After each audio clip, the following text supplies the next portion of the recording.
मैं रश्मि एडवोकेट पेशे से अधिवक्ता हूँ।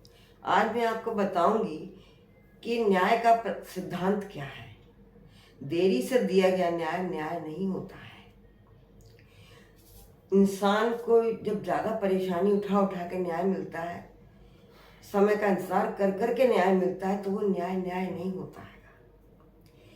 आज सुबह समाचार पत्र जब देखा तो उसमें ये खबर छपी थी कि कोई न्यायाधीश महोदय भ्रष्टाचार में लिप्त होने के कारण सस्पेंड किए गए हैं। तो मैंने सोचा चलो भ्रष्टाचार की गहरी नींद में सोई हुई न्यायपालिका की आंखें तो खुल गई।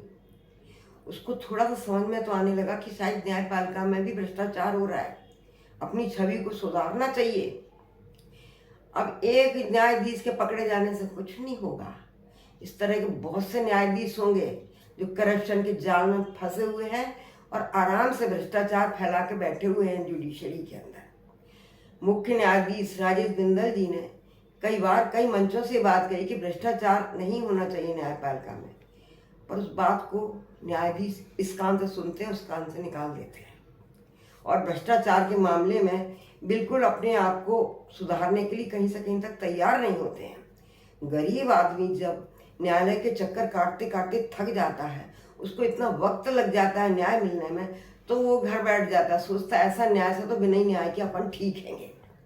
तो मेरा न्यायाधीशों से भी अनुरोध है कि वो अपना ज़्यादा वक्त चैम्बर में बैठ के ना बिताएं, बाहर आए, न्यायालय में बैठें और अपनी कार को भली भांति करें। सारा काम चैम्बर में बैठ के नहीं होना चाहिए। आदमी अपनी बात किससे कहे। अधिवक्ता जब न्यायालय में जाते हैं तो क्या होता है, जज महोदय चैम्बर में बैठे हैं और हमारे प्रतिष्ठित अधिवक्ता चपरासी की तरह उनके गेट पर खड़े इंतजार कर रहे हैं कि कब हमको जज साहब अंदर बुलाएंगे, तब हम उनसे बात करेंगे। तो न्यायाधीशों को ही अपना इस तरीके का जो रवैया है ना, डिक्टेटरशिप वाला, इसको बदलना चाहिए। अगर उनकी मान मर्यादा है तो अधिवक्ताओं की भी मान मर्यादा है। उनको उनके बारे में भी सोचना चाहिए।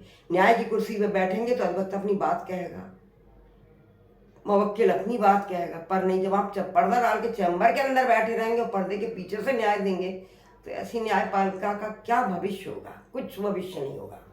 लोग धीरे धीरे न्यायपालिका से इतना त्रस्त हो जाएंगे, इतना त्रस्त हो जाएंगे कि एक दिन ऐसा भी आएगा कि सारे न्यायाधीश हाथ पे हाथ रख के बैठे रहेंगे, कोई उनके पास न्याय मांगने नहीं आएगा। तो न्यायाधीशों से अनुरोध है कि वो ज़्यादा वक्त अपना चैम्बर में ना बिता के न्याय की कुर्सी पर आकर बैठे और गरीबों के हित में काम करें। बस आज के लिए इतना ही।